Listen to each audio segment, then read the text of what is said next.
اسی طرح اللہ سبحانہ و تعالی مختلف چیزوں کو ایسی کیفیت پر ایسے طریقے سے گھڑتا ہے کہ جو اپنی شیپ اور اپنی ساخت کے اعتبار سے بھی بہت خوبصورت ہے.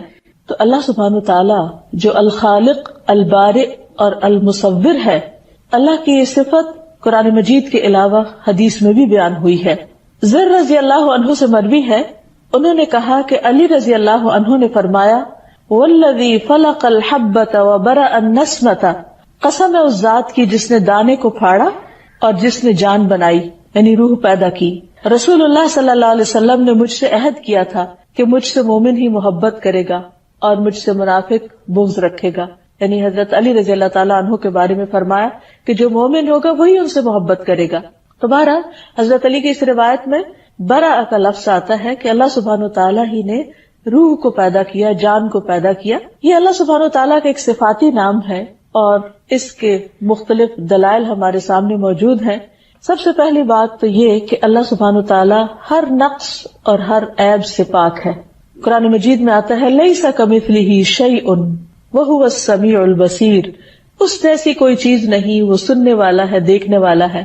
یعنی جتنی بھی اس کی تخلیق ہے اس میں جہاں فائدے ہیں وہاں کوئی نہ کوئی نقص بھی نکل آتا ہے. صرف ایک ذات، وہ اللہ کی ذات ہے جو ہر عیب اور ہر نقص سے بری ہے. پھر اسی طرح اللہ سبحانہ تعالیٰ دوسروں کی بھی برات کرتا ہے. موسیٰ علیہ السلام پر بنی اسرائیل نے ایک الزام لگا دیا تھا کہ ان کے جسم میں کوئی نقص ہے، عیب ہے، اسی لیے وہ ہر وقت بہت اپنے آپ کو لپیٹ اوڑھ کر رکھتے ہیں، پردے میں رہتے ہیں. تو اللہ تعالیٰ نے ایک ایسی صورت پیدا کر دی کہ جس سے ان کے اس الزام کو ان سے دور کر دیا گیا، اور اس کا سبب پیدا کرنے والا بھی اللہ سبحانہ تعالیٰ ہے. قرآن مجید میں آتا ہے یا ایھا الذین آمنوا لا تکونوا کالذین آذوا موسیٰ فبرأہ اللہ مما قالوا وکان عند اللہ وجیہا. اے لوگوں جو ایمان لائے ہو، ان لوگوں کی طرح نہ ہو جاؤ جنہوں نے موسیٰ علیہ السلام کو تکلیف دی. یعنی بنی اسرائیل کی طرح نہیں جنہوں نے اپنے پیغمبر کو تکلیف دی، تم اپنے پیغمبر کو تکلیف مت دینا. تو اللہ تعالیٰ نے انہیں اس سے پاک ثابت کر دیا. تو یہ البارئ کا معنی کیا ہے کہ وہ برات کرنے والا ہے اپنے بندوں کی جن سے وہ محبت کرتا ہے اور جن کے اوپر ضد یا حسد کی وجہ سے الزام لگا دیے جاتے ہیں. پھر اسی طرح اللہ سبحانہ وتعالی مریض کو بھی پاک کرنے والا ہے. حضرت عائشہ سے روایت ہے کہ ایک مرتبہ رسول اللہ صلی اللہ علیہ وسلم بیمار ہو گئے تو جبریل علیہ السلام آپ کے پاس آئے اور انہوں نے آپ پر یہ دعا پڑھی، بسم اللہ یبریک ومن کل داء یشفیک ومن شر حاسد اذا حسد وشر کل ذی عین. اللہ کے نام کے ساتھ وہ آپ کو صحت عطا کرے، یعنی یبریک، وہ آپ کو بری کر دے، اس بیماری سے نجات دے دے اور ہر بیماری سے شفا دے، اور حاسد کے شر سے جبکہ وہ حسد کرے، اور ہر بری نظر والے کے شر سے اللہ آپ کو محفوظ رکھے. پھر یہ ہے کہ اللہ سبحانہ تعالیٰ نے جو چیز پیدا کی وہ جس مقصد کے لیے پیدا کی اس چیز نے اس مقصد کو خوب پورا کیا. تو ابرا کا معنی ہوتا ہے کسی چیز کو جس غرض و غایت سے بنایا جائے، جس مقصد کے تحت بنایا جائے وہ اس کے لائق بھی ہو. تو اللہ سبحانہ تعالیٰ نے جو چیزیں بھی بنائی، جس کام کے لیے بنائی، وہ ان کا مقصد اچھی طرح پورا کرتی ہے. مثلا پانی کو پیاس بجھانے کا ذریعہ بنایا اور قرآن مجید کا اس کا ذکر بھی فرمایا. اللہ سبحانہ تعالیٰ جو البارئ ہے، تو ہمیں اس کے اس نام سے یہ بھی پتہ چلتا ہے کہ اس نے جو کچھ تخلیق کیا، جو کچھ بنایا، اسے جس غرض یا جس مقصد کے لیے بنایا اس کے بالکل موافق ہی بنایا. یعنی جس بھی چیز کو بنایا، اس کو جس کام کے لیے بنایا وہ اپنا کام پوری طرح ادا کر رہی ہے. مثلا پانی کو پیاس بجھانے کا ذریعہ بنایا. قرآن مجید میں اللہ تعالیٰ فرماتے ہیں وَمَا يَسْتَوِي الْبَحْرَانِ هَذَا عَذْبٌ فُرَاتٌ سَائِغٌ شَرَابُهُ وَهَذَا مِلْحٌ أُجَاجٌ وَمِنْ كُلٍّ تَأْكُلُونَ لَحْمًا طَرِيًّا وَتَسْتَخْرِجُونَ حِلْيَةً تَلْبَسُونَهَا وَتَرَى الْفُلْكَ فِيهِ مَوَاخِرَ لِتَبْتَغُوا مِنْ فَضْلِهِ وَلَعَلَّكُمْ تَشْكُرُونَ. اور دو سمندر برابر نہیں ہوتے. یہ میٹھا پیاس بجھانے والا ہے، یعنی ایک حصے کو اس نے میٹھا بنایا جس سے پیاس بجھائی جاتی، جس کا پانی آسانی سے حلق سے اترنے والا ہے، اور یہ نمکین ہے کڑوا، اور اس کی بھی ضرورت تھی، اس کا بھی ایک مقصد تھا، اور جس مقصد کے لیے اس کو بنایا وہ بھی پورا اپنا کام کر رہا ہے کہ اس میں ایسی مخلوق رہ سکے کہ جو میٹھے پانی میں نہیں رہ سکتی، اور ہر ایک میں سے تم تازہ گوشت کھاتے ہو اور زینت کا سامان نکالتے ہو جو تم پہنتے ہو، اور تو اس میں کشتیوں کو دیکھتا ہے، پانی کو چیرتی ہوئی چلنے والی ہیں، یعنی سمندر اس لیے بھی بنائے کہ اس کے اوپر سفر کیا جا سکے، کشتیاں چل سکیں، تاکہ تم اس کے فضل میں سے حصہ تلاش کرو اور تاکہ تم شکر ادا کرو. یعنی ایک ہی چیز ہے اور اس کے بے شمار فائدے ہیں، اور یہ فائدے ہمیں تو بعد میں معلوم ہوئے ہیں، لیکن اللہ سبحانہ وتعالیٰ نے ان چیزوں کی تخلیق سے پہلے ہی ان کے مقاصد متعین کر دیے، اور ہر چیز اپنا اپنا مقصد بخیر و خوبی انجام دے رہی ہے. پھر اسی طرح اللہ سبحانہ وتعالیٰ نے ستارے بنائے. ستارے روشنی کا کام بھی دیتے ہیں لیکن وہ علامات بھی ہیں. قرآن مجید میں اللہ تعالیٰ فرماتے ہیں وَأَلْقَى فِي الْأَرْضِ رَوَاسِيَ أَن تَمِيدَ بِكُمْ وَأَنْهَارًا وَسُبُلًا لَعَلَّكُمْ تَهْتَدُونَ وَعَلَامَاتٍ وَبِالنَّجْمِ هُمْ يَهْتَدُونَ أَفَمَن يَخْلُقُ كَمَن لَّا يَخْلُقُ أَفَلَا تَذَكَّرُونَ وَإِن تَعُدُّوا نِعْمَةَ اللَّهِ لَا تُحْصُوهَا إِنَّ اللَّهَ لَغَفُورٌ رَّحِيمٌ. اور اس نے زمین میں پہاڑ گاڑ دیے تاکہ وہ تمہیں ہلا نہ دے، اور نہریں اور راستے بنائے تاکہ تم منزل تک پہنچ جاؤ، اور علامات بنائیں اور ستاروں کے ساتھ وہ راستہ معلوم کرتے ہیں. تو کیا وہ جو پیدا کرتا ہے اس کی طرح ہے جو پیدا نہیں کرتا؟ یعنی خالق اور مخلوق کہیں برابر بھی ہو سکتے ہیں؟ ہرگز نہیں. کیا پھر تم نصیحت حاصل نہیں کرتے؟ اور اگر تم اللہ کی نعمتوں کو گننا چاہو تو گن نہیں سکتے، شمار نہیں کر سکتے، ان کا احاطہ نہیں کر سکتے، ان کے سارے فائدے اور مقاصد معلوم نہیں کر سکتے. بے شک اللہ یقیناً بے حد بخشنے والا نہایت مہربان ہے. پھر اسی طرح زمین کی تخلیق کے بارے میں فرمایا کہ کس طرح اس کو بیج اگانے کے لائق بنایا. زمین کو اس طریقے پر پیدا کیا کہ جو انسان کے لیے پیداوار اگا سکے. وَآيَةٌ لَهُمُ الْأَرْضُ الْمَيْتَةُ أَحْيَيْنَاهَا وَأَخْرَجْنَا مِنْهَا حَبًّا فَمِنْهُ يَأْكُلُونَ وَجَعَلْنَا فِيهَا جَنَّاتٍ مِّن نَخِيلٍ وَأَعْنَابٍ وَفَجَّرْنَا فِيهَا مِنَ الْعُيُونِ لِيَأْكُلُوا مِن ثَمَرِهِ وَمَا عَمِلَتْهُ أَيْدِيهِمْ أَفَلَا يَشْكُرُونَ سبحان الذي خلق الازواج كلها مما تنبت الارض ومن انفسهم ومما لا يعلمون. اور ایک نشانی ان کے لیے مردہ زمین ہے، ہم نے اسے زندہ کیا یعنی بارش برسا کر، اور اس سے غلہ نکالا اور وہ اسی میں سے کھاتے ہیں. اور ہم نے اس میں کھجوروں اور انگوروں کے کئی باغ بنائے اور ان میں کئی چشمے پھوڑ نکالے تاکہ وہ اس کے پھل کھائیں، حالانکہ اسے ان کے ہاتھوں نے نہیں بنایا. یعنی جو کچھ یہ کھا رہے ہیں، جو کچھ یہ استعمال کر رہے ہیں، یہ کسی انسان کی بنائی ہوئی چیز نہیں ہے. پھر کیا وہ شکر ادا نہیں کرتے؟ یعنی اصل کام انسان کا کیا تھا کہ وہ ان سب نعمتوں کو استعمال کر کے اللہ کا شکر ادا کرے اور اس کی فکر کرے. لیکن بندے اپنے حصے کا کام نہیں کرتے تو بھی اللہ سبحانہ وتعالیٰ کو کچھ فرق نہیں پڑتا. فرمایا پاک ہے وہ جس نے سب کے سب جوڑے پیدا کیے ان چیزوں سے جنہیں زمین اگاتی ہے، اور خود ان میں سے اور ان چیزوں سے جنہیں وہ جانتے نہیں. اب دیکھیے کہ یہ آیت 1400 سال پہلے نازل ہوئی اور اس میں ذکر کیا گیا ہے کہ ہر چیز کے اندر جوڑے موجود ہیں. اور کچھ عرصہ پہلے انسان نے یہ ڈسکور کیا کہ جوڑے صرف انسانوں یا حیوانوں میں نہیں، سمندروں میں بھی ہیں اور پہاڑوں میں بھی ہیں اور پودوں میں بھی ہیں اور باقی مخلوقات میں بھی ہیں.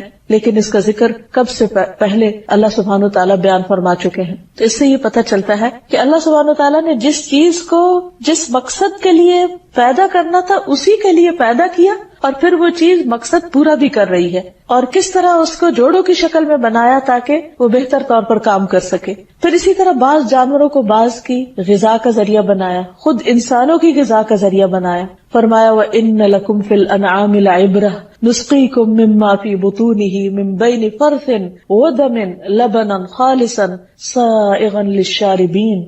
اور بلا شبہ تمہارے لیے چوپاؤں میں یقیناً بڑی عبرت ہے. ہم ان چیزوں میں سے جو ان کے پیٹوں میں ہیں، گوبر اور خون کے درمیان سے تمہیں خالص دودھ پلاتے ہیں. سوچے انسان کہ جانور کیا کھاتا ہے اور کس طرح اس کے اندر وہ پروسیس ہوتا ہے اور کس شکل میں وہ باہر آتا ہے. یعنی اگر انسان دودھ پیتے ہوئے ایک لمحے کے لیے بھی اللہ سبحانہ وتعالیٰ کی اس قدرت پر غور کرے کہ یہ آیا کہاں سے ہے، یہ بنا کیسے ہے، تو انسان کی عقل حیران ہو جائے اور وہ واقعی اپنے الہ کو پہچان کر اس کے آگے جھک جائے. اور پھر فرمایا کہ یہ دودھ جو خالص دودھ پلاتے ہیں جو پینے والوں کے لیے حلق سے آسانی سے اتر جانے والا ہے، یعنی اس کا پینا بھی کچھ مشکل نہیں، اس کے اندر ایک لذت رکھی، غذائیت رکھی. پھر پھلوں کو بطور رزق بنایا، پھر مختلف رنگوں کے شہد کو شفا کا ذریعہ بنایا.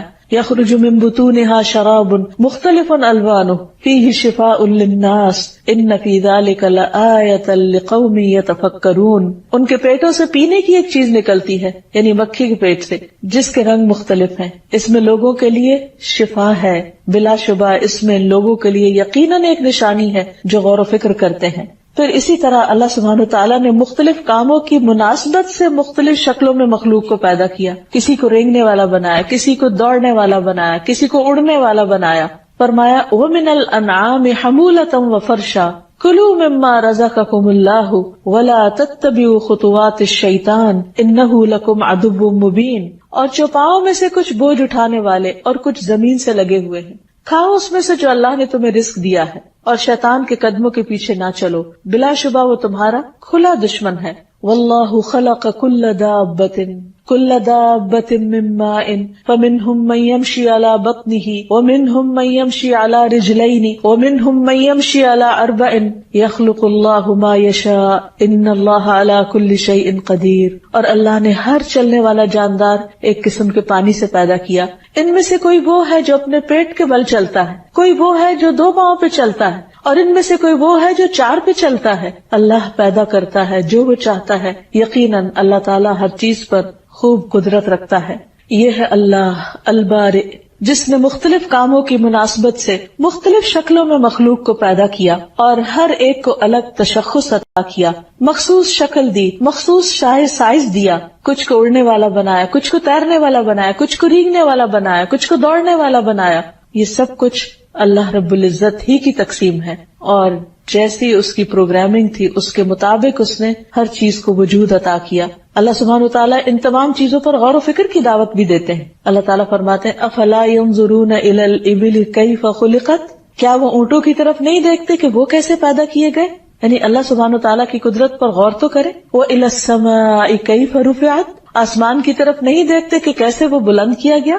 وَإِلَى الْجِبَالِ كَيْفَ نُصِبَتْ، اور پہاڑوں کی طرف نہیں دیکھتے کہ کس طرح وہ نصب کیے گئے، کہ پہاڑ میخوں کی طرح، کیلوں کی طرح زمین کے اندر گاڑ دیے گئے، جن کے 2 حصے زمین کے اندر ہیں اور ایک حصہ باہر ہے، اور اس سے زمین کو تھام لیا گیا کہ وہ انسانوں کو لے کر لڑک نہ جائے، اور زمین پر اس کی وجہ سے قرار ہے کہ انسان ہر کام آرام سے کر سکتا ہے. وَإِلَى الْأَرْضِ كَيْفَ سُطِحَتْ، اور یہ زمین کی طرف نہیں دیکھتے کہ کس طرح پھیلا دی گئی، کہ اس پر چلنا پھرنا انسان کے لیے کتنا آسان ہے. پھر اسی طرح آپ دیکھیے کہ جانوروں کے اندر مختلف ان کی اسپیشیز اور ان کے رنگ، نسل، شکل کے فرق کے علاوہ ان میں پھر تھوڑے تھوڑے فرق کے ساتھ مختلف چیزیں بھی پیدا کی. اللہ سبحانہ وتعالیٰ نے ہر جانور کا الگ مقصد بھی بنایا، اور صرف ایک نہیں، ایک ہی جانور کے کئی فائدے ہمیں عطا کیے. فرمایا وَالْأَنْعَامَ خَلَقَهَا لَكُمْ فِيهَا دِفْءٌ وَمَنَافِعُ وَمِنْهَا تَأْكُلُونَ وَلَكُمْ فِيهَا جَمَالٌ حِينَ تُرِيحُونَ وَحِينَ تَسْرَحُونَ وَتَحْمِلُ أَثْقَالَكُمْ إِلَى بَلَدٍ لَمْ تَكُونُوا بَالِغِيهِ إِلَّا بِشِقِّ الْأَنفُسِ إِنَّ رَبَّكُمْ لَرَءُوفٌ رَحِيمٌ وَالْخَيْلَ وَالْبِغَالَ وَالْحَمِيرَ لِتَرْكَبُوهَا وَزِينَةً وَيَخْلُقُ مَا لَا تَعْلَمُونَ. اور چوپائے اس نے انہیں پیدا کیا، یعنی ایک چوپایا جو ہے، ایک مویشی جانور جو ہے، وہ بظاہر دیکھنے میں ایک جانور ہے، لیکن کتنے ہیں اس کے فائدے؟ تمہارے لیے ان میں گرمی حاصل کرنے کا سامان ہے، یعنی ان کی وول سے تم فائدہ اٹھاتے ہو، اور بھی بہت سے فائدے ہیں، ان سے تم کھاتے بھی ہو، یعنی ان کا دودھ وغیرہ پیتے ہو، اور پھر ان کا گوشت بھی، اور تمہارے لیے ان میں جمال ہے، خوبصورتی بھی ہے. جب تم انہیں شام کو چرا کے واپس لاتے ہو ڈھلتے سایوں میں، اور صبح جب لے کر جاتے ہو تو دور سے دیکھ کر ان کا چلنا بھی تمہیں ایک رونق بخشتا ہے، تمہارے دل کو خوش کرتا ہے. اور پھر وہ تمہارے بوجھ ایک شہر سے اٹھا کر دوسرے تک لے جاتے ہیں، جسے تم مشقت کے بغیر خود وہاں تک پہنچنے والے نہ تھے. یہ سب کچھ اللہ سبحانہ وتعالیٰ کی رحمت ہے. فرمایا ان ربکم لرؤوف الرحیم، تمہارا رب بہت ہی شفقت کرنے والا مہربان ہے. اور پھر مزید فرمایا کہ اس نے تمہارے لیے گھوڑے اور خچر اور گدھے سے تمہارے لیے پیدا کیے تاکہ تم ان پہ سواری کر سکو. اب آپ دیکھیے 3 جانور ایک دوسرے سے ملتے جلتے ہیں،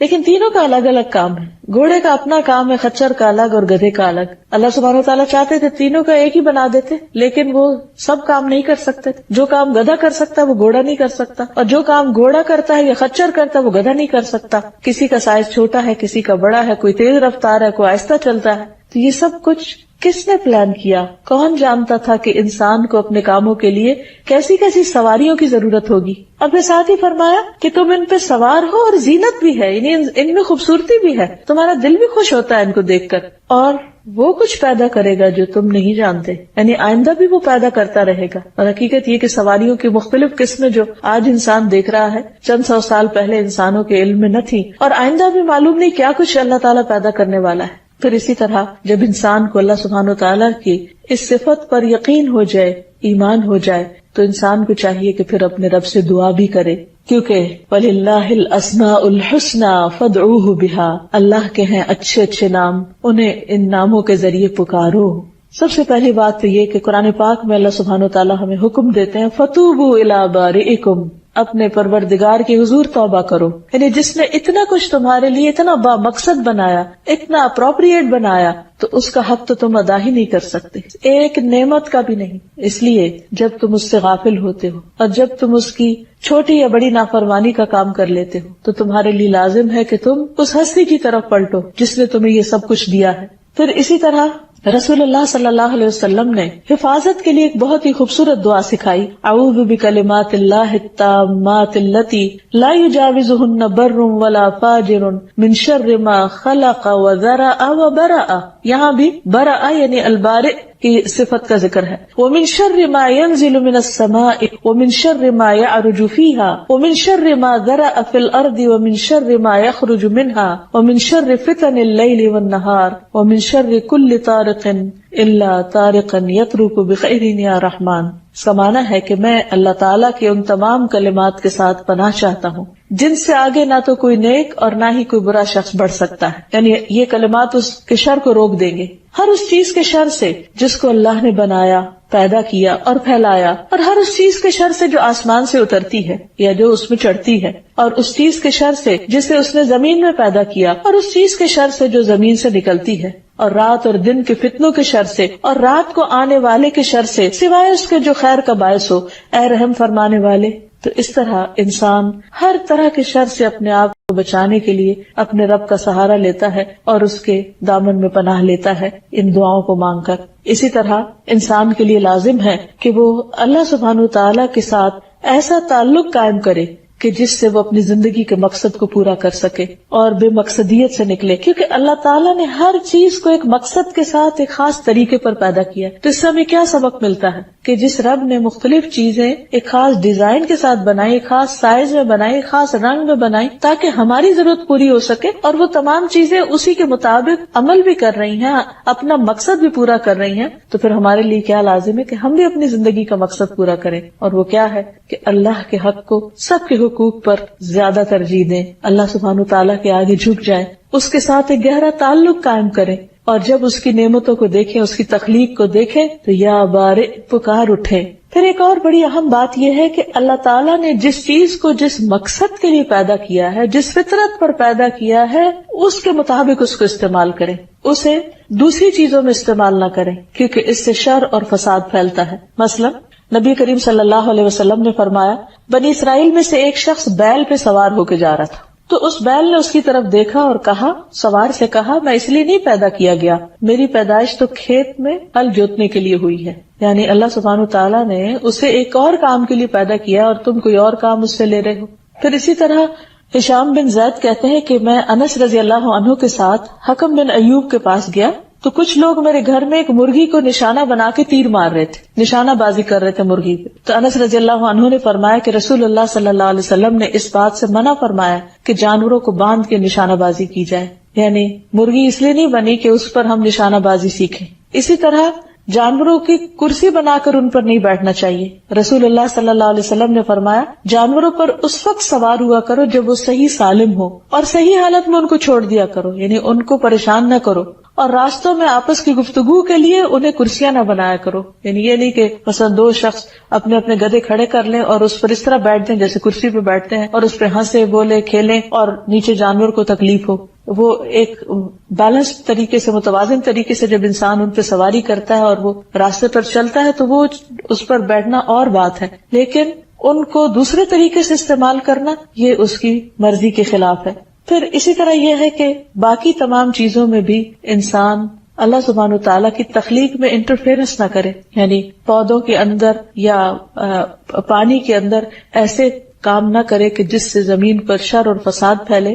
لیکن انسان نے چونکہ ان تمام چیزوں کو بعض اوقات صحیح طور پر استعمال نہیں کیا، اسی وجہ سے آج ہم دیکھتے ہیں کہ دنیا بھر میں بہت زیادہ ایٹماسفیئر کے اندر تبدیلی اور تغیر کا جو مسئلہ پیدا ہو گیا ہے، جو خطرہ ہم سب کے اوپر منڈلا رہا ہے کہ کس طرح ویدر چینج ہو رہے ہیں، کس طرح بارشوں کے موسم اور باقی تمام چیزوں کے اندر تبدیلی پیدا ہو رہی ہے. اوزون لیئر کے اندر رخنے پیدا ہو گئے ہیں جس کو انسان کی ایک طرح سے حفاظت کے لیے اللہ سبحانہ وتعالیٰ نے رکھا، لیکن انسان نے اللہ کی مخلوق کو یا اللہ کی بنائی ہوئی چیزوں کو جب مس یوز کیا یا ان کاموں کے لیے نہیں کیا جن کے لیے وہ پیدا کی گئی تھی، تو اس سے اس کو خود ہی تکلیف ہوئی یا اس کے لیے مشکلات کھڑی ہو گئی. انسان کو یہ حق بھی نہیں کہ اللہ کی بنائی ہوئی چیزوں کا جو مقصد اللہ تعالیٰ نے متعین کیا یا جس چیز پر اللہ نے ان کو بنایا اس میں کسی قسم کی خلل اندازی کرے.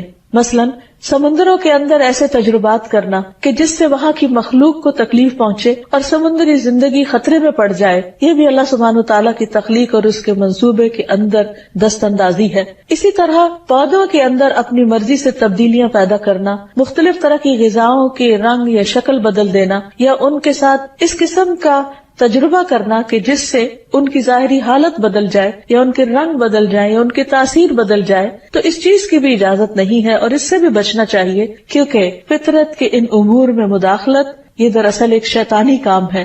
شیطان نے یہ کہا تھا وَلَآمُرَنَّهُمْ فَلَا يُغَيِّرُنَّ خَلْقَ اللَّهِ، میں انہیں حکم دوں گا اور یہ اللہ کی خلق کو بدل دیں گے. یعنی اللہ سبحانہ وتعالیٰ نے چیزوں کو جس رنگ میں، جس ڈھنگ میں، جس مقصد کے لیے پیدا کیا ہے وہ انسانوں کو اس مقصد سے پھیر دیں گے. تو ان چیزوں سے بچنا بھی نہایت ضروری ہے. اللہ سبحانہ وتعالیٰ جو ہر چیز کا خالق ہے اور جس نے ہر چیز کو ایک مقصد کے لیے پیدا کیا ہے، وہ مقصد کیا ہے کہ یہ تمام چیزیں انسان کی خدمت کریں. لیکن انسان نے بعض اوقات اللہ تعالیٰ کی اس تخلیق کو خود اللہ کے برابر قرار دے دیا اور انسان اللہ کو پوجنے کی بجائے شجر اور حجر کو پوجنے لگے، درختوں اور پتھروں کو پوجنے لگے.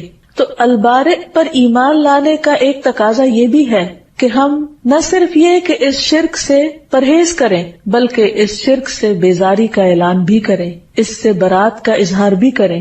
قرآن مجید میں اللہ تعالیٰ فرماتے ہیں قُلْ أَيُّ شَيْءٍ أَكْبَرُ شَهَادَةً قُلِ اللَّهُ شَهِيدٌ بَيْنِي وَبَيْنَكُمْ وَأُوحِيَ إِلَيَّ هَذَا الْقُرْآنُ لِأُنذِرَكُمْ بِهِ وَمَنْ بَلَغَ أَإِنَّكُمْ لَتَشْهَدُونَ أَنَّ مَعَ اللَّهِ آلِهَةً أُخْرَى قُلْ لَا أَشْهَدُ قُلْ إِنَّمَا هُوَ إِلَٰهٌ وَاحِدٌ وَإِنَّنِي بَرِيءٌ مِّمَّا تُشْرِكُونَ.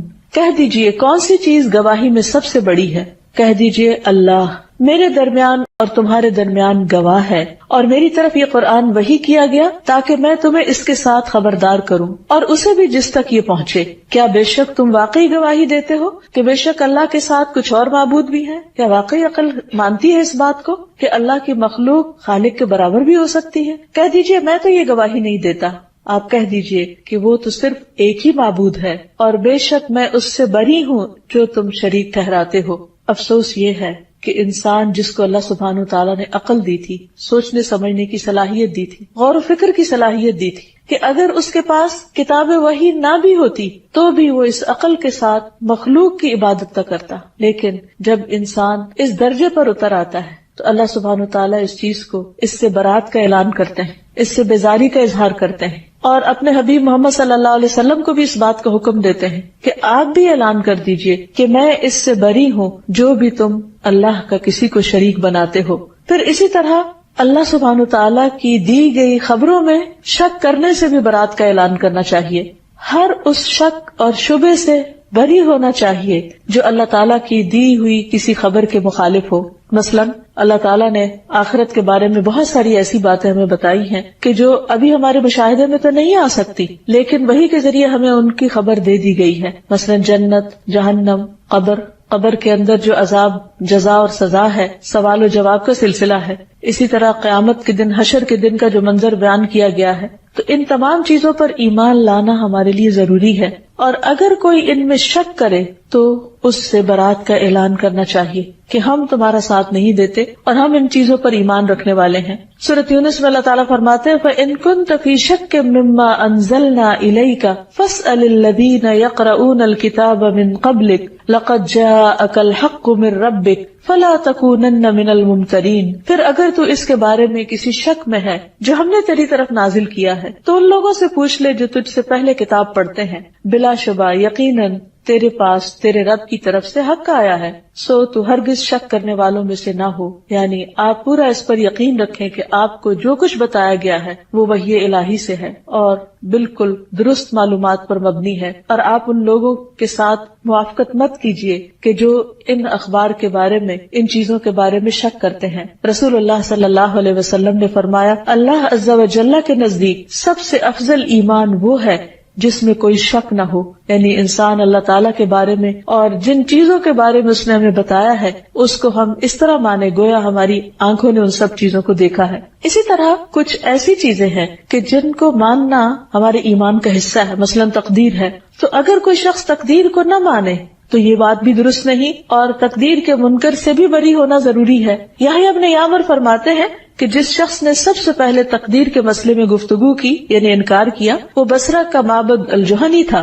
پس میں اور حمید بن عبد الرحمن ہمیری حج یا عمرے کے ارادے سے نکلے۔ ہم نے کہا کاش رسول اللہ صلی اللہ علیہ وسلم کے کسی صحابی سے ہماری ملاقات ہو جائے جس سے ہم ان لوگوں کے بارے میں کچھ پوچھ سکیں جو تقدیر میں وہ باتیں کرتے ہیں، یعنی تقدیر کا انکار کرتے ہیں۔ تو اللہ کا کرنا ایسا ہوا کہ عبداللہ بن عمر رضی اللہ عنہ مسجد میں داخل ہوئے اور ہم نے ان کو دیکھ لیا، تو میں نے اور میرے ساتھی نے انہیں اپنے درمیان کر لیا، یعنی ایک طرف میں ہو گیا، دوسری طرف میرے ساتھی ہو گئے اور وہ بیچ میں تھے۔ میں نے سوچا کہ میرا ساتھی مجھے بات کرنے کا موقع دے گا، چنانچہ میں نے کہا ابو عبد الرحمن، ہمارے علاقے میں کچھ ایسے لوگ پیدا ہو گئے ہیں جو قرآن کی تلاوت بھی کرتے ہیں، علم کی باریکیاں بھی نکالتے ہیں، لیکن ان کا عقیدہ یہ ہے کہ تقدیر کچھ نہیں اور معاملات ویسے ہی ہو جاتے ہیں۔ تو ابن عمر رضی اللہ عنہ نے فرمایا جب تم ان سے ملو تو انہیں بتا دینا کہ میں ان سے بری ہوں اور وہ مجھ سے بری ہیں۔ یعنی جو شخص ایمان کے جو بیسک پلرز ہیں ان میں سے اگر کسی ایک پلر کا بھی انکار کرتا ہے تو اس کی موافقت نہیں کرنی چاہیے، کیونکہ یہ البارئ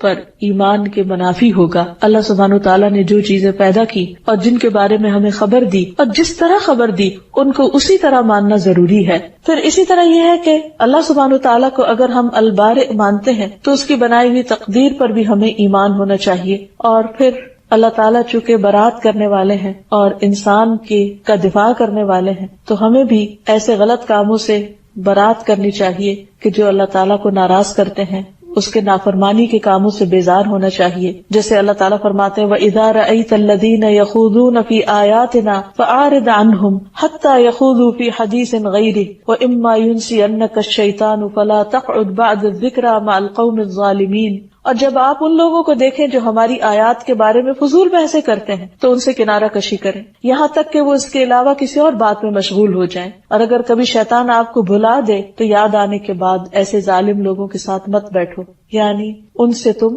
برات کرو۔ حضرت عائشہ کہتی ہیں کہ جھوٹ سے بڑھ کر کوئی عادت رسول اللہ صلی اللہ علیہ وسلم کے نزدیک ناپسندیدہ نہ تھی، اور کوئی شخص آپ کے سامنے جھوٹ بولتا تو آپ کا رویہ اس کے بارے میں بدلا رہتا حتیٰ کہ معلوم ہو جاتا کہ اس نے توبہ کر لی ہے۔ پھر اسی طرح آپ صلی اللہ علیہ وسلم نے ان لوگوں سے بھی برات ظاہر کی کہ جو چھوٹوں پر رحم نہ کریں اور بڑوں کی عزت نہ کریں۔ آپ نے فرمایا وہ شخص ہم میں سے نہیں جو ہمارے چھوٹوں پر شفقت نہیں کرتا اور بڑوں کا حق نہیں پہچانتا۔ البارئ کے حق کو